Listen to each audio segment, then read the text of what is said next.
Hi all and welcome back to my Let's Play of Morrowind. Today we are going to try and find the Cavern of the Incarnate. It's not one that we've found already, is it? I don't think so. Where was that cavern that we had to drop that guy off on the west coast? That was Cold Cave, wasn't it? Near Nesis, if I remember rightly. I realised, I thought this riddle was going to be something that we had to solve once we got there, but we actually need to solve it to get there. And to be honest, I don't so my thought process, I did just read through it. The eye of the needle lies in the teeth of the wind, the mouth of the cave lies in the skin of the pearl, the dream is the door, and the star is the key. I mean, we have really little in a point of reference. I bet there are connections to things in the world that we can find that will get us to where we need to with this riddle. But in all honesty, I wouldn't even know where to start to hunt that down. It says, take the counsel of the wisdom of the tribes to find the way. I mean, that's where you start, isn't it? Let's go have a word with the wise woman, see if she has anything interesting to say on the subject. And then perhaps we need to go to the other, what's it called, to get the location.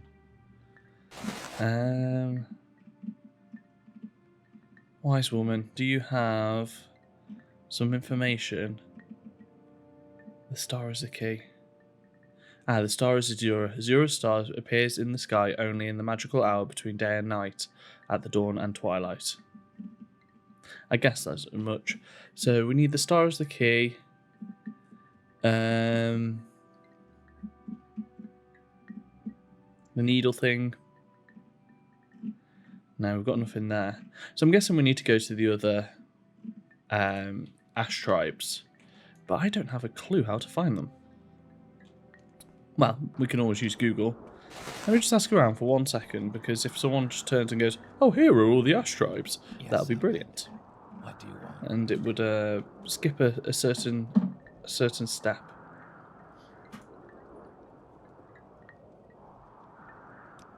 Oh, actually, you bear Melepu Ataman's belt. I will share what I know. I know no place of that name, but there is a place called Erin's Teeth in the Valley of the Wind. These two rock spires mark the entrance of the Valley of the Wind, and they bear the name of the seer, Erin, one blessed by Azura. Erin's Teeth, yeah, Valley of the Wind. There are two valleys side by side on the northeast slopes of the Red Mountain. The westmost valley is called the Dry Camp Valley. The camps have no water, but they are sheltered from the wind. Dunar caverns are also there. The Valley of the Wind is the eastmost valley. It runs along the straight south between Erin's Teeth and the climbs towards the Red Mountain. The mouths of these valleys are to the east along the coast, past Batuhand, Dwemer Ruin, and just past Zergonopal, a Daedric ruin. Turn south.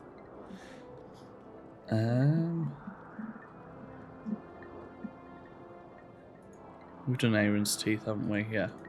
So, do we have Zergonopal, Ghost Gate?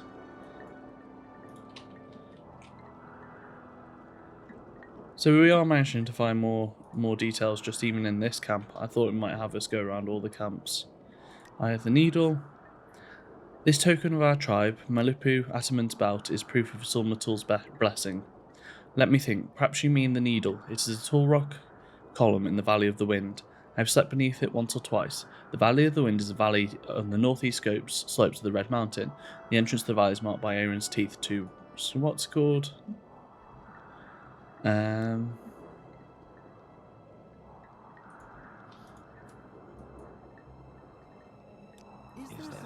Balaveron. So what did you have to say again? How do we actually get there?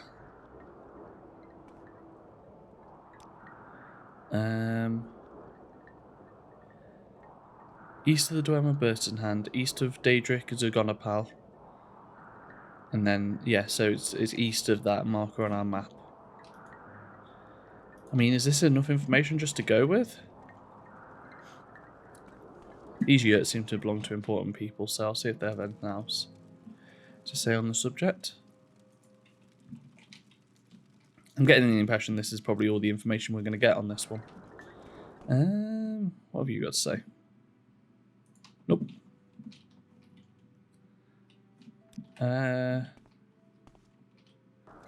I doubt the Khan is actually going to have anything to say to us. Oh, we have a lot of stuff in our inventory. That is going to be something I want to get rid of, actually, before we go anywhere in particular, I think. I will take your chitin arrows off you. And then I will sell maybe some Dark Brotherhood. We just do sell them out. 78 gold isn't going to be a massive amount for us. Okay. So, what's the plan then? I'd like to get to Caldera, because we've got these big ticket items. So if we go do that, then I'm going to have to end up doing this walk north again, aren't we? There's a pain in the butt from Morgan. It is what it is. Let's get on with it. As we get into Caldera, I have to say, that's possibly the first time, and we're just about to hit 30 hours played of this game. Which I know seems crazy considering the videos. We've got 30 videos and they're only about 30 minutes long each, but shows how much off-camera stuff happens. And it is literally just walking places, but I have to say that walk has to be the first walk that I've actually found a little painful. Most of the time up to now I've been fine slow travelling places, but I actually half miss fast travel. Half miss it? No, I do miss it. Definitely. We're doing alright on money. 110k at the moment. It's funny because I don't really ever think about money in this game. I've not even been particularly paying attention, and I know like the big money sinks are, and we've previously mentioned this, but is the skill leveling. So that's pretty much what I'm saving for. I don't know if it like housing costs anything, to be honest, so that might be another money sink that we can get towards the end of the game. But I feel like it's a good amount to be having. And we have a steel arrow seller. I had a funny feeling when I came here it might be this this shop. I don't want any silver arrows. No, just steel will do. Right. Let's head to Zagonopal.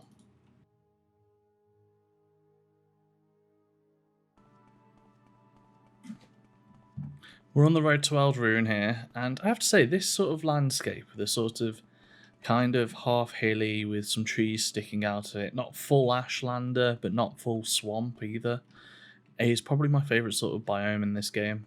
I think it's the one I'd like to live in. It gives the impression of almost being, you know, for a European point of view, like a warm country like Spain or Greece, that's still got some. Have I got my hands up? I forget you can't see them when you look up.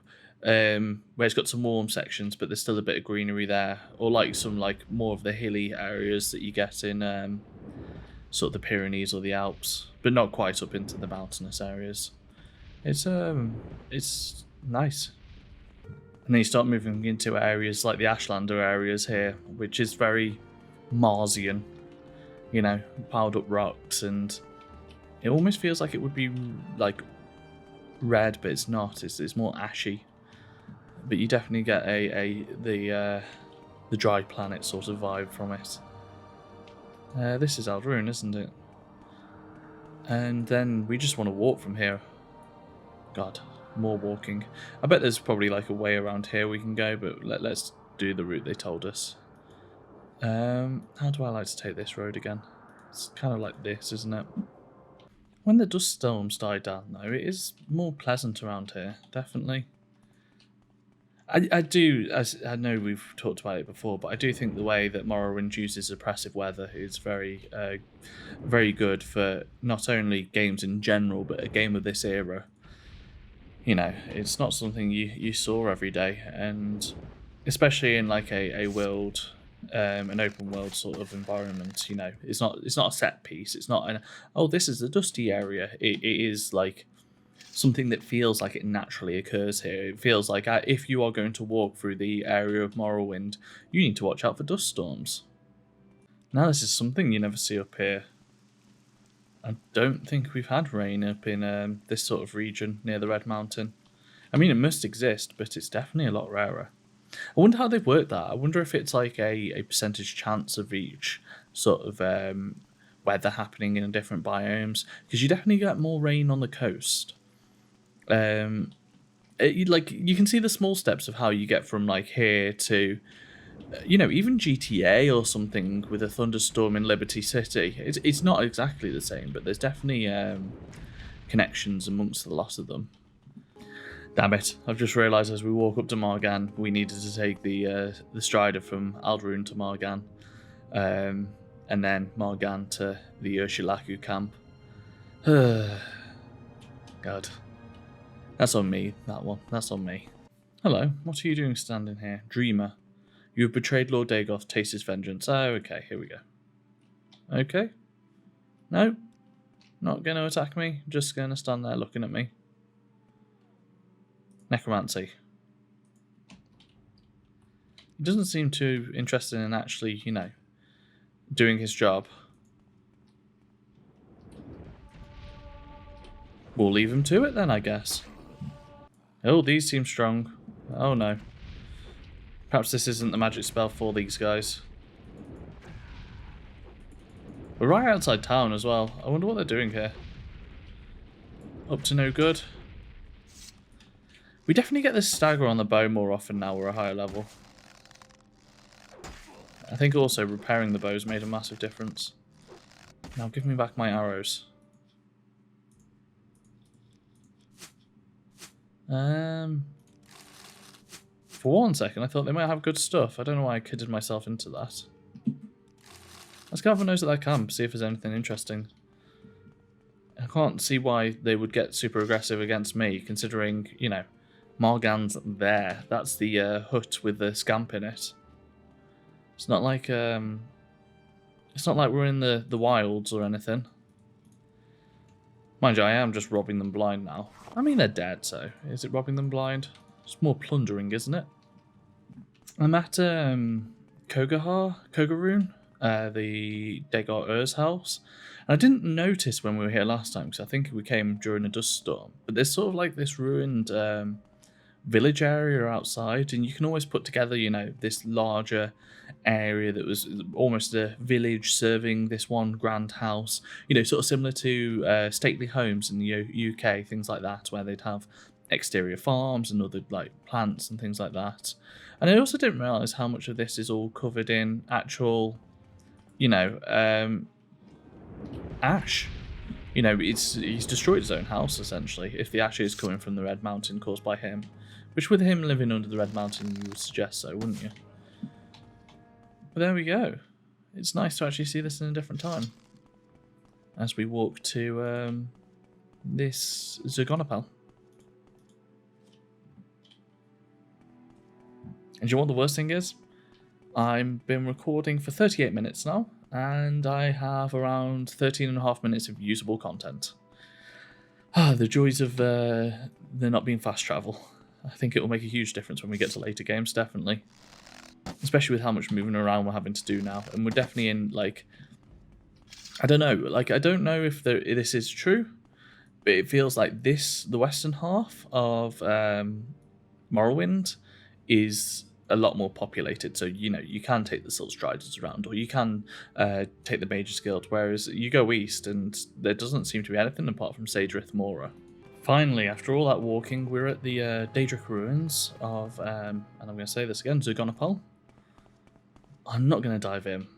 It'd be cool to go and see some Daedra, but I mean, we've done it. We've done it a few times now, so there's nothing particularly unique about seeing that. I wonder if there's something cool on the inside, but we have our target, so let's keep focusing, keep going on towards that. Which is apparently to the east somewhere. I don't actually fully know where. So, it might be the case of our helpful friend Google in a second, maybe. Hey up, that's a level up. Let's do this. Right, I need to rest for my magicka anyway. Oh, and we've been interrupted on our rest. Let's kill this shulk. Resin's slightly valuable, so we'll take that. And we'll level up. We're not a million miles away from being out of level ups, to be honest. But there we go. And there's the level up in its flesh. So as you say, we're getting there. I believe, basically, there are 2 valleys this way. And I think we're hitting the one we need to go down here. There's something about the map telling me it's this one. Let's head up here and have a look. So I found a cavern, but it's not the right one. And we ended up... I wasn't sure. It didn't feel like it was in the right place from the riddle. But we fought some Ashlanders in there. Not even the Ashlanders, but, you know, like the Ash Zombie and the Bone Molds. Typical Dagoth stuff. So I was just like, maybe he's already got here. But no, it's not the correct area. I believe, actually, the place we're looking... Well, no, level 50 in Destruction. I think the next place... we were in the right place looking over this hill. But I'll head up this valley for a minute and see, and then we can always nip across that hill and check out over there as well. That seems like a big boy. That is a big boy. Weird. Wasn't any harder or anything. Just a very large allet. Which is the name of my new punk rock band. No, this other valley definitely seems like the valley. 100%. I mean, these sort of structures of rock here, I think, are what we're looking for. Is what was referred to in the riddle as needles or something along those lines. So let's head up here and see what we can find. This looks like a unique door if I ever saw one. Cavern of the Incarnate. The door is locked. If we rest one out, we should be able to get in. In the dawn hour under Azura's star, the door is opened. There we go. Not the hardest place to find, but also not the easiest. I mean, this is screaming out for a screenshot. Screaming out for being our title card. What have you got in your hands for me? Moon and Star, 45 personality, 5 points, is that it? Nerevar reborn, Incarnate. Your first 3 trials are finished. Now 2 new trials lie before you. Seek the Ashlander Ashcans and the Great House Councillors. 4 tribes must name you Nerevarine. 3 houses must name you Hortator.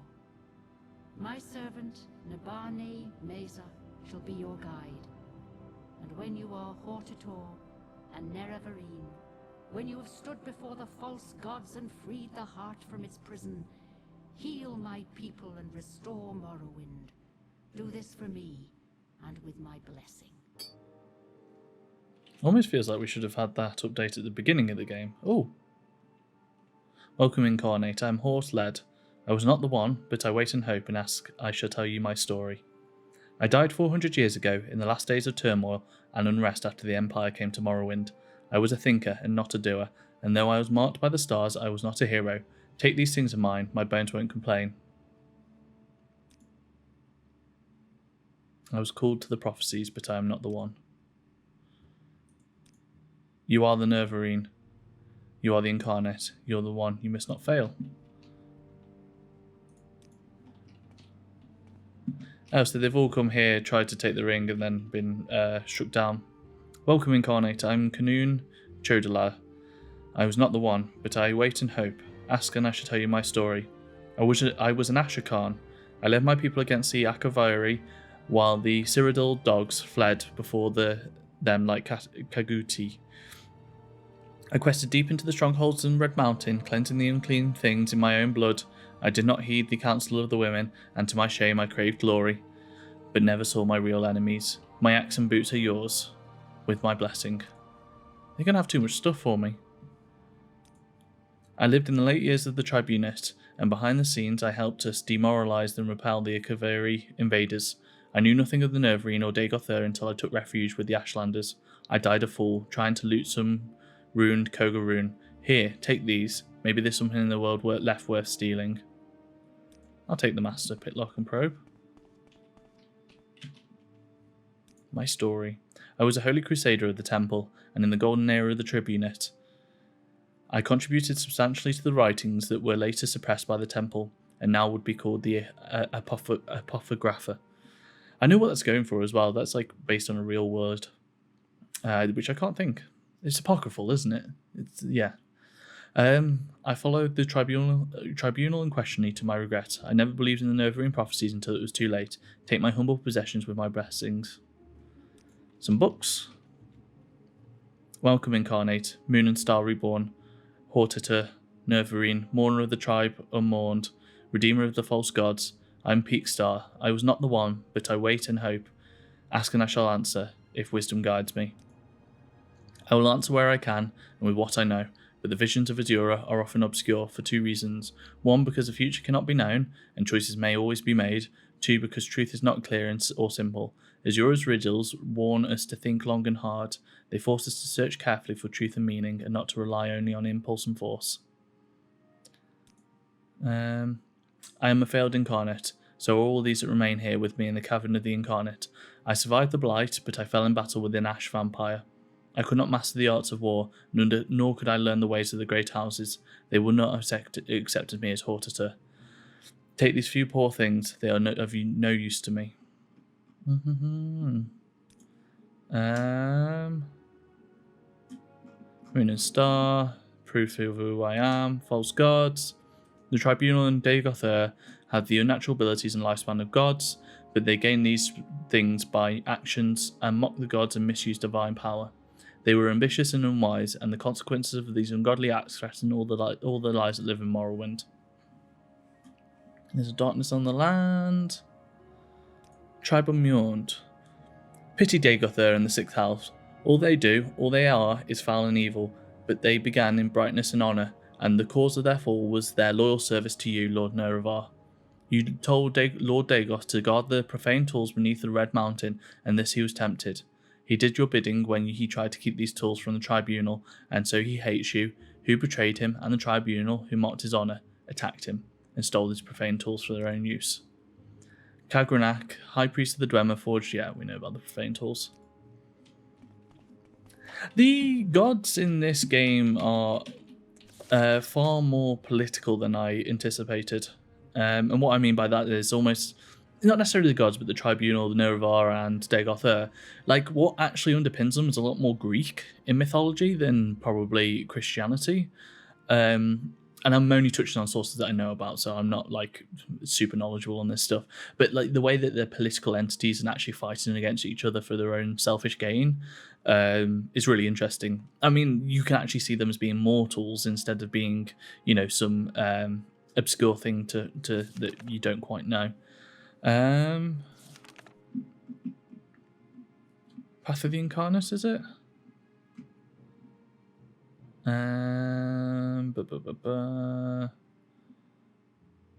Where is it?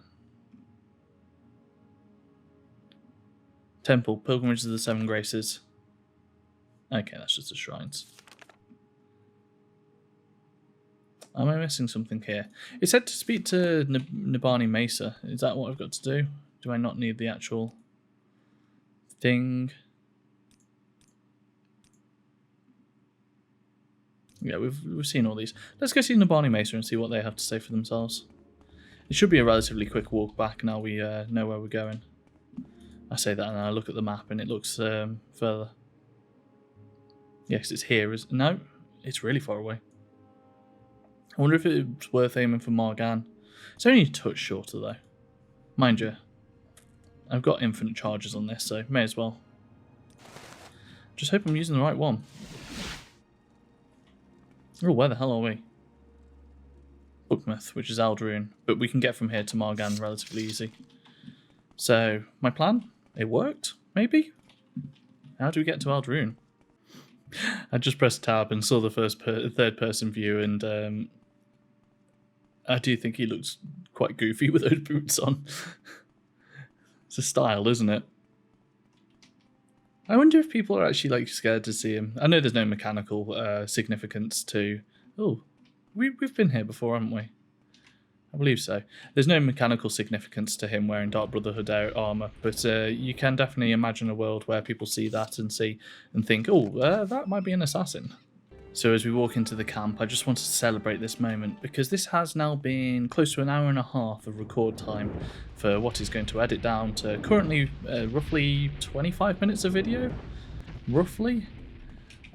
Which is definitely a record for me, and I can definitely see this only really increasing. There's probably a couple of things I'm missing in game because I know there are quicker ways of getting around, but the one benefit to doing it this way is definitely been level ups. We are progressing relatively fast because we're using all of our skills, which is good. It's very good. But yeah, I hope that this isn't a common occurrence because what was before half an hour to record a video and then up to 40 minutes to record a video is acceptable, but you know, hour and a half to record a video is a long amount of time. To be fair, we did walk all the way to Caldera from a place and did some extra walking in places, so it's on me, but there is a lot of walking in this game. The first walking simulator, one may say. 7 trials. Now it seems real, you have passed the 3rd trial. You must pass the 4th trial and the 5th trial. They are much the same. Each Ashlander tribe, each great house of Arnfell must choose you as a war leader to unite the Dummer against Agothur's terrible menace. Each tribe must name you Nervarine. Each great house must name you Hortata. You have come for guidance and I will give it to you. 4th trial. Yeah, 5th trial. We know this stuff.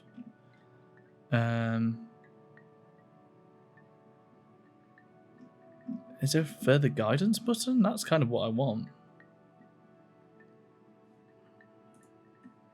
Our journal's been updated. The 4th trial is... We'll reread it again anyway. A stranger's voice unites the house's 3 halls, calls him Hortata. When you have been named Hortata by each of the 3 great houses of Ardenfell, come to me for further guidance, for you have passed the 4th trial. The 5th trial is a stranger's hand unites the Velothi. 4 tribes call him Nervarine. The 4 tribes are the 4 tribes of Ardenfell: the Urshalaku, the Hamusa, Zenab, and the Arabanissan. When you've been named Nervarine by each of the 4 Ashlander tribes of Ardenfell, come to me with further guidance, for you'll have passed the 5th trial. Let's ask about the individual tribes. The Enamusa of the Gracelands are mild and peace-loving. The wise woman of the Ayamusa, Simu Murpal, is also the Ashakan. Zainab. The Ashlanders of the Zainab tribe are sly and crafty. Their camp is in the interior of the Gracelands. Nasu of Moloch Mar love themselves and their weapons above all else. Their Ashakan, Ulath Pal, is cruel and ambitious, and his Gulakans are just like him. Their wise woman, Mani Rai, is cautious and reasonable. Seek her counsel. Don't waste your speech on the war Khans. Some good advice there, if I can remember any of it. Redoran, Hortata. I do not know the ways of the settled people, but I do know in the Council of Chiefs you must cultivate a friend and beware an enemy. Find one who is willing or who is well disposed to you, win him and use him to win the others. And the most powerful chief, he is most likely an enemy, since he loves his power and hates to share it. Recognize your enemy and prepare for him. That's Redoran. Halalu. The Halalu are great traders, keen for profit and subtle with words. It will be hard to find someone who you can trust. Perhaps impossible. You may have to fight with words to find the truth. Beware of tricks and lies. Seek behind appearances. Look for hidden power. Be wary, be suspicious. And the Telvanni. I do not know the ways of the wizards. I hear they honour the tests of life and death as we do. The ones who live long time. The ones who die are forgotten. They are old and strange and terrible. I know little, but I am afraid, and that is my counsel to you. Be afraid. It is not time to be bold and careless. It is no time to hoard your treasures. With wizards there are no second chances. That seems good stuff. So, how's it done in here?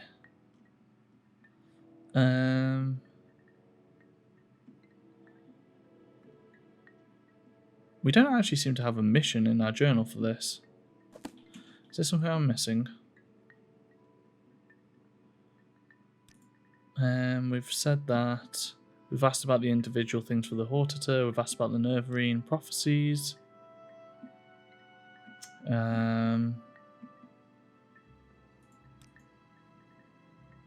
to Alduin, the chief. This is about the Red Run.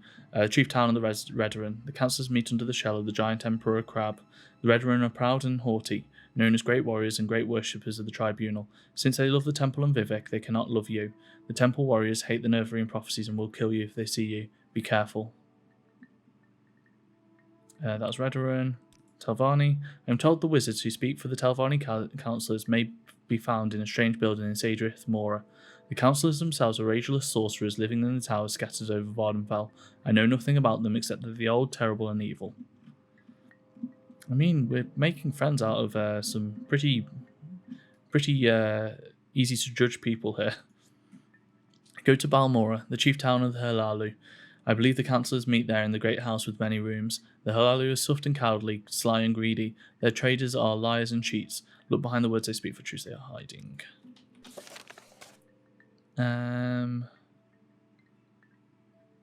Cool.